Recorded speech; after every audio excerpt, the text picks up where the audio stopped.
केबे भाबिछंती आजिकली समय एते शीघ्र कहीं बीतुची 2025 केमिति बीतीगला जना ही पड़ानी। स्पेशली कोरोना पर तो एमती लगुच जमी समय बीतु ना समय दौड़ुची किंतु एमती लगी थाए कहीं देख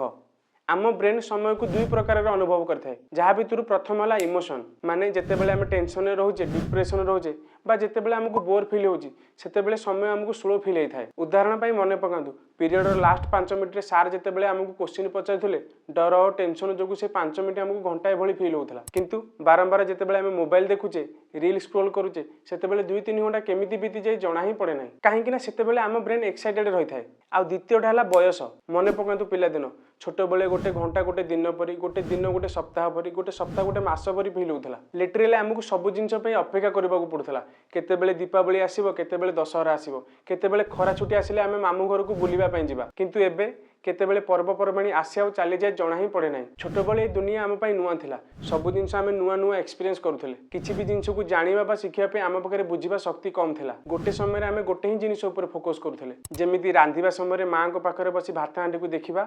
बा रातिर बिना अर्थ तारा गणिबा ना किसी रेस्पॉन्सिबिलिटी थिला ना किसी रूटीन थिला जितेबेले जहाँ इच्छा होता ताहा करुले से आमको समय बहुत लंबा फिल होता किंतु बढ़ावा पर आम उपर बहुत सारा रेस्पॉन्सिबिलिटी आसीगला सबुदिन सेम रूटीन गोटे समय मल्टीपल काम करने पड़ू जो समय केतेबेले बीती जाए जना ही पड़े ना से बेले बेले एकांत समय बितातु नुआ नुआ जिनिस एक्सपीरियंस करतु नुआ नुआ जगह बुलंतु बोर फिल हेले मोबाइल बा सोशल मीडिया ठू दूर रुहतु जहाँफल समय बहुत स्लो फिल हम।